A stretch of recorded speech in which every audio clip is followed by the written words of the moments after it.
Section 2. You will now hear a radio talk on agricultural regulations. First, you have some time to look at questions 11 to 15.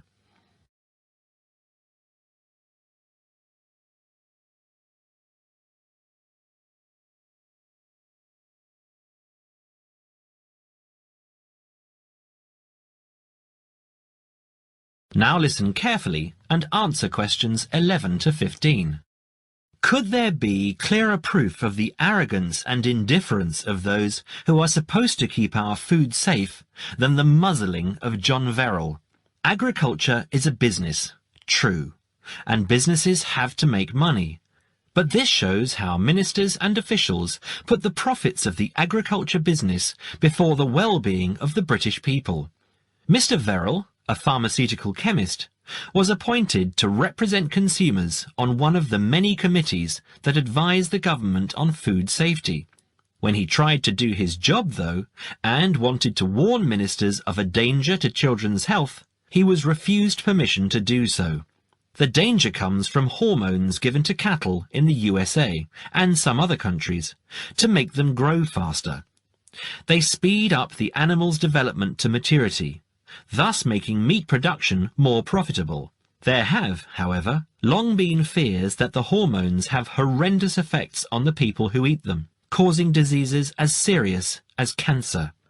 Once these hormones were used on British cattle too, but over 20 years ago they were banned in Europe for being too dangerous.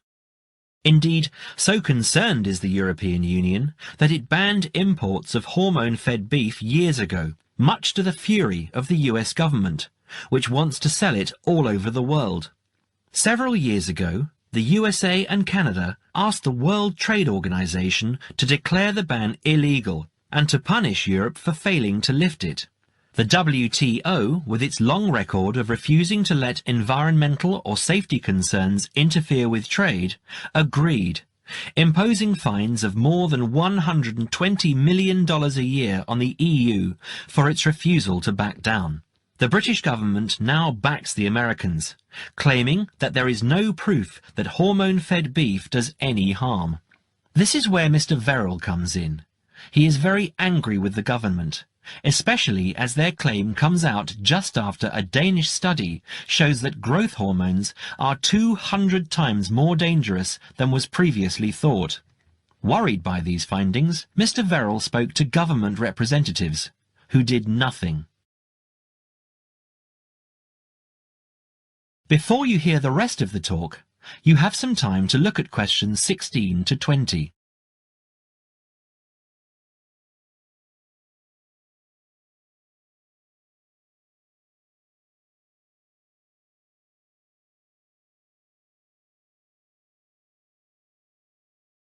Now listen and answer questions 16 to 20.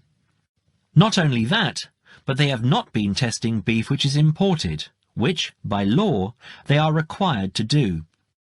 This directly affects the British public, as about 40% of the beef British people eat comes from abroad, supposedly from countries like Brazil, which does not allow the use of growth hormones. Brazilian beef is stocked by some British supermarkets and widely used in catering.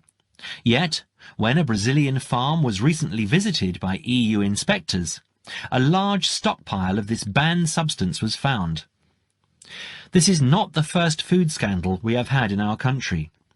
Take the present concern over a well-known chocolate company. Several months ago, the company found out that its sweets were contaminated with a rare form of salmonella, but they did nothing about it, leaving their sweets in the shops to be bought by the unsuspecting public.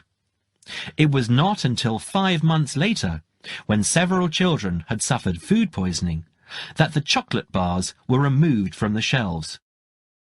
It makes you wonder how many other dangerous foods have been allowed onto our plates. That is the end of section 2. You now have half a minute to check your answers.